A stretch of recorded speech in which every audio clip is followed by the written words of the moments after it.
All right, P.A.S. report listeners, the holiday season is here. Why not make your life easy and choose Design It Yourself gift baskets? Whether it's a gift for that special someone, family, friends, employees, corporate clients, you don't have to rack your brain anymore. These gift baskets are perfect for any person. At designityourselfgiftbaskets.com, gift baskets can be fully customizable, or you can choose hundreds of pre-arranged gift baskets.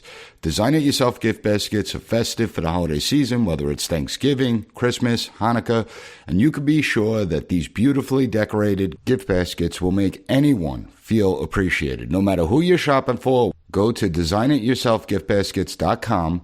And best of all, you get to save money. P.A.S. report listeners can get 10% off your order using code PAS at checkout. So go to DIYGB.com, find the perfect gift this holiday season, and use coupon code PAS at checkout to get 10% off today. Welcome to the P.A.S. Report Weekly Roundup Podcast. The P.A.S. Report provides an honest analysis on the critical issues that matter to you without the biased media filters. Here's your host, Professor Nicholas Giordano. What's up, everyone? Welcome to the P.A.S. Report Podcast. This is your host, Nick Giordano, and I hope you all enjoyed your weekend out there. We got a big holiday week coming up. I know my kids are in holiday mode because they can't wait for Christmas. And Santa came a little early to my house to deliver them a puppy, which obviously becomes my responsibility. That's why I was holding off for years upon this, but I finally gave in. And to all my Jewish listeners out there, I want to wish everyone a happy Hanukkah. So jumping into today's episode, when it comes to our government, obviously Congress and the president get most of the attention. It's understandable why. They have a lot of power, but the judicial branch is important. And the only time people really focus on the judicial branch is when a controversial case is decided, like the Dobbs decision, where it sent the abortion issue back to the states to decide, keeping in line with this thing called federalism that our founding fathers set up. And this was not lost on the founding fathers, that the judicial branch would be the weakest branch. While we're supposed to have three, quote-unquote, co-equal branches of government, that's always been a myth. Alexander Hamilton recognized the judicial branch would be the weakest of the three. And let's face it, their main power is judicial review. It's a check on the other two branches of government. They can't enforce their own decisions, and Hamilton explained this in Federalist 78, that judicial power rests on judgment, meaning the reasonableness of the judges' decisions is what's important. He explained that in order for judges to be free from allegiances, whether it's from the president that appoints them or the Senate that confirms the nominee, lifetime tenure is necessary. He also explained that judges must be insulated from the mob, that cases should not be decided by what the mob wants, because the mob is usually wrong, and that a judge's only allegiance should be to the rule of law and the United States Constitution. Unfortunately, too many have forgotten about judicial independence, and we hear a lot of talk about politically weaponizing the judiciary, like all aspects of our government have been weaponized, from packing the court to those pushing for judicial activism where they want judges to legislate from the bench. We have to recognize why it is so important to nominate judges that know and understand and appreciate the Constitution and the law. President Biden has gotten through a slew of judicial nominees on the lower courts, and it will certainly impact the decisions that are rendered.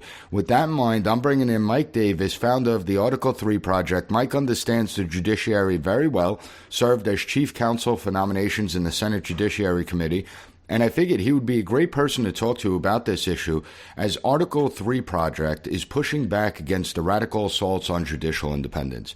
Before I bring on Mike, subscribe to the podcast, and if you find the show informative, share it with your family and friends, and I want to hear what you think. So make sure you write a review on Apple Podcasts or Audible from Amazon. Drop me an email, podcast@PASreport.com, and sign up for the newsletter on the website. With that out of the way, I want to welcome Mike Davis to the PAS Report Podcast. Mike, great to have you here, founder of the Article 3 Project. Mike, how are you today? I'm doing well. Thank you for having me. Well, I wanted you to come on because the Article 3 Project I find to be really important, and it's something that's interesting, and many of my audience may not be familiar. So if you had to explain the Article 3 Project when it comes to the judiciary, can you explain it to the audience?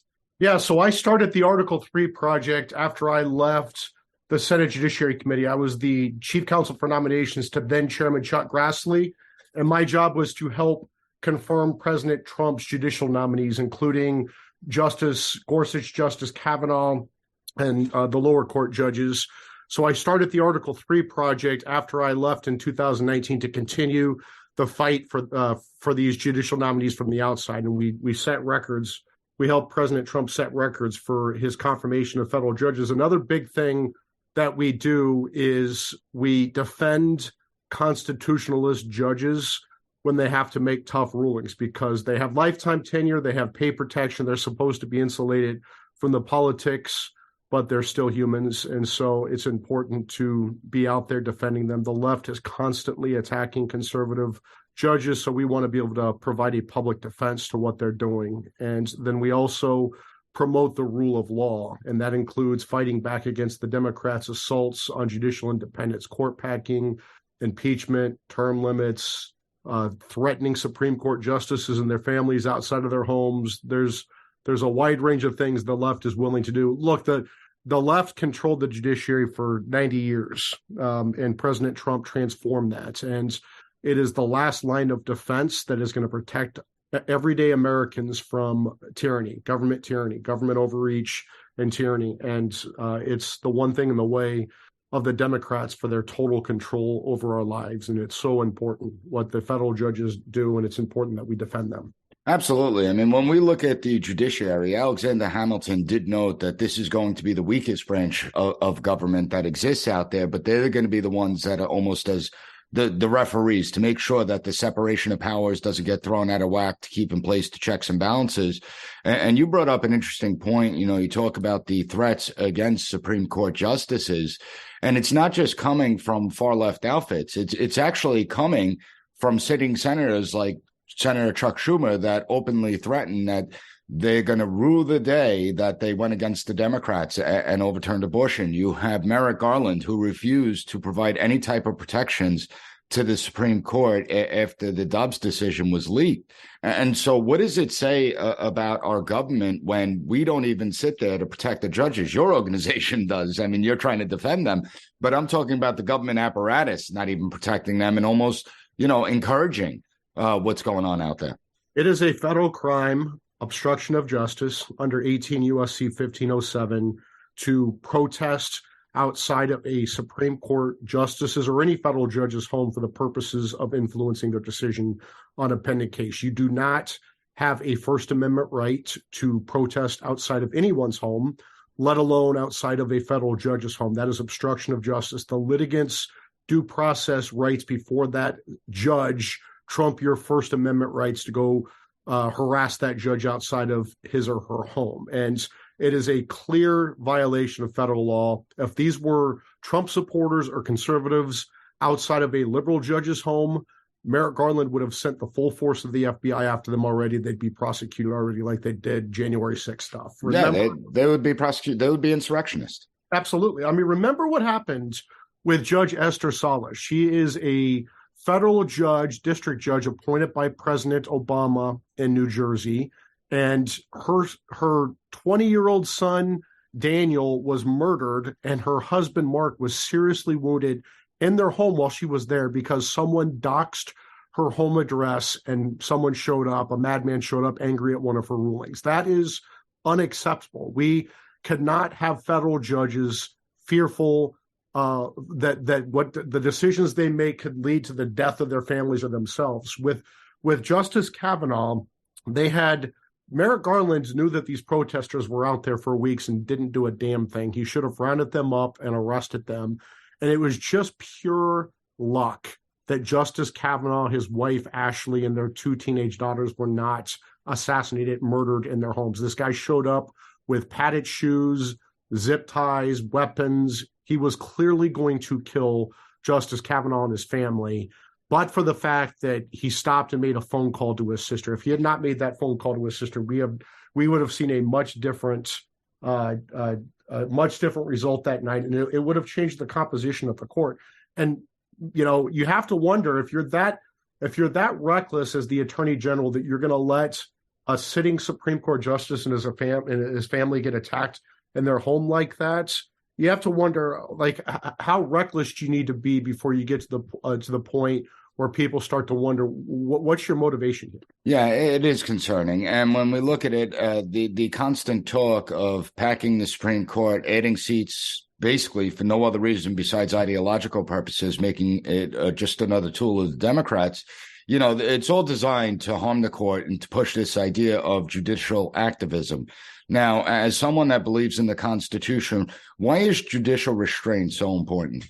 Well, judicial restraint is so important because these are lifetime appointed, unelected, politically unaccountable federal judges by design. And their job, they have a modest but critical role, and that's to decide the law, decide cases and controversies. So they figure out what the law is, whatever Congress says the law is, and then their job is to apply the law in their case, to the facts of their case, and let the chips fall where they may. That's the job of a judge. They have a modest role. They wear robes, not capes. They're not superheroes. Their job is not to go fly around and fix what they perceive as errors in society or injustices in society. Their job is much more modest than that. It is the Congress's job to write the laws. They're the most accountable to the people. They're elected in the House every 2 years and in the Senate every 6 years. It's the president's job to enforce these laws, and it's the court's job to interpret the laws. And that's it. It's an important job. But somehow over the last 90 years, when it's the switch in time that saved nine, where these justices, it was the court packing scheme during FDR, where FDR threatened to pack the Supreme Court if the justices didn't change their jurisprudence on the Commerce Clause to give the federal government more power. And they did. They caved, and they did that. And it's unfortunate because under our Constitution, the federal government is supposed to have specific, enumerated, and limited powers. It's a loan agreement. We, the people, loan the federal government these specific, enumerated, separated powers. In exchange, they're supposed to protect our liberty. And if these powers are not in the Constitution, the federal government's not supposed to have that power. That got flipped on its head 90 years ago. It's basically, they've said that the Constitution has turned from a shield to protect us from the government into a sword that the government uses to come after us. And that just needs to stop. And we need judges to grow backbones and not worry about the politics and just figure out the law. Yeah, and the point of a judge is the fact that they do have this judicial training, that they're able to put their political beliefs and their biases aside and look at the Constitution, interpret it, look at the law, interpret it, look at the intent of the Founding Fathers and interpret it. Unfortunately, we've deviated somewhere along the way, and I think you're right pointing out that under FDR's administration, a lot of it could be traced back to there, where we do see this push that there's so many people that believe the Constitution's old and outdated. And I get that argument all the time. We need judicial activism because the Constitution was written 230 years ago. Now, my response always is, well, have you read the Constitution? And that stuns them because they don't understand that the Constitution is simply a mechanic's guide for the roles and responsibilities of the institutions. And our Constitution is unique where it limits the power of the government. It's not that as Reagan said, it's our Constitution doesn't tell the people what we could do. It tells the government what it can do. Are you concerned that so many people don't know the Constitution anymore, including certain judges, that they have no respect for the Constitution, that they just constantly grant more and more power to this growing government apparatus? Yeah, absolutely. Think about what we declared independence from the British crown. In Britain, the sovereign was the king. So the power went from God to the sovereign king, and then the king loaned power to the people through documents like the Magna Carta. So whatever the powers the people got came from the sovereign, from the king or the queen. In America, it's a completely different, it's a radically different concept. In America, the sovereign is that we, the people, are the sovereign. We get power from God. We, the people, we loan power to governments, right? And so that's what I mean by our Constitution is a loan agreement. If we, the people, do not loan the federal government the power that they claim to have, they don't have it. And so if the Constitution is somehow outdated, that's why we have an amendment process to the Constitution. If you don't like if you think the government doesn't have enough power, you could amend the Constitution to give the government more power. But unless the Constitution gives the government power, it shouldn't have that power. And let's face it, we have both, it was Alexander Hamilton and James Madison making the argument that the reason that it's so difficult to change the Constitution. The reason that the amending process, there's two ways to amend the Constitution. The reason they made it so difficult is because they didn't want the Constitution being rendered useless, because they knew that if they made the process easy, government would constantly modify the Constitution, that it would be completely gone within 10 years and government would have all the power. Our founding fathers were very suspicious of power, human beings, and the government. And do you think that the justices today that sit on the Supreme Court, do you think they're suspicious of government the way the founding fathers were? I think that there are of the 9 justices, I think it's a 3-3-3 breakup. I think there are 3 Democrat appointed justices who are results oriented, who will just go along with whatever gives Democrats more power. And it's unfortunate that I say that, but it's just the way it is. They're just results-oriented judicial activists who their only guiding principle is power to the Democrats. And with very few exceptions, that's how the 3 Democrat-appointed justices rule. There are the 3 constitutionalist justices, Justice Thomas, Alito, and Gorsuch, who very much believe in what we're discussing, which is the government has very specific, limited, enumerated powers. And then there are the 3 middle justices, the Chief Justice, Justice Kavanaugh, and Justice Barrett. I think Justice Barrett is closer to the Gorsuch, Thomas, Alito camp than the liberal camp. I think Kavanaugh is just a little bit to the left of Justice Barrett, and I think the Chief Justice is kind of in the middle. His judicial philosophy is one of incrementalism, and one where I think he's concerned about the political consequences. Some would argue too much, where he's concerned that the legitimacy of the court is at stake when it decides cases. It doesn't have an army to enforce its cases, so you have to rely on the legitimacy of the court and the political branches following the rulings. I think the problem with that approach oftentimes is it's an incremental political approach, and it makes the justices gettable politically. If that approach is what gets protesters, abortion activists outside of Supreme Court justices' homes, ranting and raving and intimidating the justices.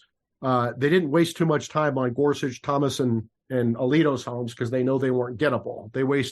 They spent most of their time on the Chief Justice, Kavanaugh, and Barrett's homes. And that could just be because of they know the judicial philosophy is incremental and gettable. Let's face it, in our busy lives, we don't eat enough fruits and vegetables. In fact, according to the CDC, only 1 in 10 Americans are eating the recommended daily amount of fruits and vegetables each day, missing out on essential vitamins, minerals, fibers, and antioxidants. And that's where Balance in Nature comes in. Balance in Nature sources only the best produce, free from pesticides, heavy metals, and harmful bacteria. And Balance in Nature is the best fruit and vegetable product on the market. They use only fresh, whole fruits and vegetables inside each capsule. They don't use any GMOs, fillers, binding agents, or preservatives of any kind. I would never endorse a product that I don't use myself, and since using Balance in Nature, I feel more alert, I have more energy, my focus is sharper, and I feel great. Live life to the fullest and choose Balance in Nature. P.A.S. Report listeners can get 35% off the first preferred order. Start getting the recommended daily amount of fruits and vegetables you need by using code PAS at balanceofnature.com. When we look at the media, I constantly heard with the Dobbs decision that the Supreme Court is not supposed to overturn previous precedents set by the court. And this argument aggravated me to no end, because all I do is think back to Plessy versus Ferguson, knowing that if the Supreme Court didn't overturn precedent with the Brown versus Board of Education, we would still have this idea of separate but equal and segregation in our schooling. Can you explain that, courts can review older cases and go through them to see that they weren't in line with the Constitution? I mean, I think it was Justice Ruth Bader Ginsburg that said if abortion ever truly got challenged, that the Roe v. Wade decision would have been thrown out because it's not based on any constitutional principles. So you have to remember where precedent came from. Precedent came from the English common law because judges made up the law. It was common law. So the law was decided by judges and through their cases, and you would have precedent, so you relied upon that law so people knew how to go about their affairs in life, right? So they can order their affairs so they can make sure that they're within the bounds of the law. I don't know why federal courts follow precedents because we don't have a federal common law generally. There are some areas where we have federal common law, but for the most part, like there's federal common law and on federal enclaves, but we generally do not have federal common law. So it's unclear to me why we follow precedent because we don't follow the federal common law. But that being said, if you look at precedent, courts want to follow precedent because they say they want stability in the law. Well, it seems to me that Democrats will play games to follow precedent when they want to follow precedent and disregard precedent when they want to disregard precedent. So it becomes a game where we have a 15-factor test and balancing test, and this is how we do it here and there. And it always seems that we follow precedent when it's good for Democrats, and we don't follow precedent when it's bad for Democrats. And so I'm glad they overturned Roe versus Wade because it was just clearly wrong. It was clearly wrong in 1973 when it was decided, and they just kept reaffirming it. And if something's wrong, why not fix it? Like you talked about Brown versus Board of Education, that's a good example. But Democrats, look, do you think Democrats, if they had 5 votes on the Supreme Court, do you think they would uphold Heller, our second? Oh, absolutely not. They would throw that out in a second. So let's just stop playing games here and stop, pretending like Democrats care about precedent. They don't. They only care about power. And that's so true. Are you worried about the future of the courts, given everything that we've seen and witnessed under this administration, the way Democrats are able to rally the mob and try and pressure and engage in scare tactics to get what they want? Yeah, I mean, that does concern me. And that's why I'm concerned when when justices are gettable. They should follow the law and stop being gettable. And then you won't have people trying to kill you inside your home if they know you're not gettable, right? And I would say I'm concerned with Biden having 2 more years left in his term, and Democrats winning another seat in the Senate. Now it's 51-49. There's going to be President Biden's already setting a record for the lower court judges he's appointed in his first 2 years. President Biden's going to be able to undo the success that President Trump had in transforming the lower courts, the federal courts of appeals and the district courts. And let's just hope that all of our justices hang on for the next 2 years. And Republicans must win back the presidency and must win back the Senate in 2 years. Because if we don't, we're going to lose the Supreme Court. And if we lose the Supreme Court, it's game over, America. There goes our right to speak, associate, worship, protect ourselves and our families. All of these rights are going to go out the window. And when we look at the judges on the lower courts, I mean, President Biden has had a lot of success. I mean, we can't deny that. Now, the Article 3 project is important because you put out the information about what judges are being appointed and why they may not be good fits or why people should support them. Do you think that as far as the Article 3 project goes, do you believe that going forward, it gives Republicans enough information in the Senate to be able to oppose the nominations, to make persuasive arguments, to maybe get someone like a Kyrsten Sinema to move over, or a Joe Manchin against some of these radical judges that the left may try and put up? I'm doubtful, because if we saw in the first 2 years that Manchin and Sinema did not vote against any judicial nominees. That's a good point. And so they're rubber stamps. They pretend like they're moderates, but they're not. Joe Manchin and Kyrsten Sinema need to lose re-election in 2 years, and we need to take back the Senate. They're not moderates. They pretend like they're moderates on throwaway votes when they need to, but when Chuck Schumer tells them, they still vote 94% at a time. And when Chuck Schumer says fall in line, they fall in line. So it's important for Republicans to win back the Senate. It's important for Republicans to understand that if Republicans do not win back the Senate in 2 years, it's game over. We're going to lose the Supreme Court, and it's game over, America. And are you concerned with the Republican Party apparatus, where they don't show the will to fight? I mean, your organization's out there fighting in the trenches, but when we look at the Republican Party as a whole, where are the conservative values that are being preached? Where they don't exist anymore. They don't talk about it anymore. They don't talk about limited government anymore, or the Constitution and why it's important to remember and understand how the Constitution actually works, how it's applied. Many Republicans said nothing with the unending mandates, the unconstitutional decrees that were being handed down by our government and by the state governments as well, where chief executives were making all the decisions throughout the coronavirus. So where are the Republicans? I was hugely disappointed in Republicans over the last 2 years because they were total cowards. on COVID. And there has not been a bigger threat to our liberties as Americans, to our way of life in decades than we saw with these COVID lockdowns, these mindless, science-free COVID lockdowns. And it took some courageous politicians like Governor DeSantis down in Florida and very few others who fought against these COVID, the COVIDians and their religion, their COVID religion. They're this dangerous religious sect, and they wanted to use COVID to grab too much power over our lives. And there were some courageous judges out there, like Judge Mizell down in Florida, who struck down the CDC mask mandate, and she took endless criticism from Democrats for doing it, but she ended up being right. Not one person has died because of her striking down that CDC mandate on planes and trains and transportation. It's just our judges have really disappointed me over the last 2 years. Our politicians, Republican politicians, have really disappointed me over the last 2 years. I've made my disappointment pretty well known. If you just go on my Twitter feed, screaming about COVID lockdowns from about day 3. How many times did you get suspended? 5 times. 5 times I got kicked off Twitter. They said it was a mistake. When I raised enough hell in Congress and on Fox News and in the media, Twitter backed down and said it was a mistake that they suspended me. But it's just, we need to understand. My old boss, Justice Gorsuch, wrote a book, A Republic If You Can Keep It.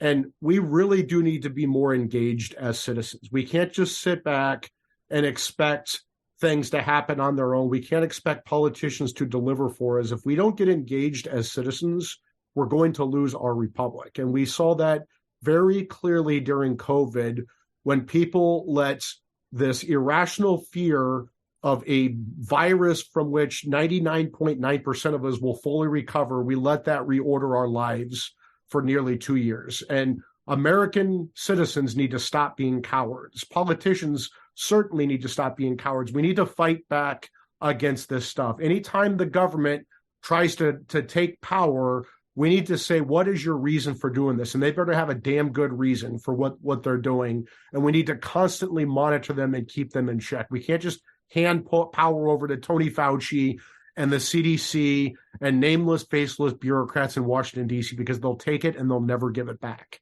Such an important point, because I was astonished at what I saw throughout the coronavirus. I was sick to my stomach when I think about the Constitution. It's not like it goes away in a crisis.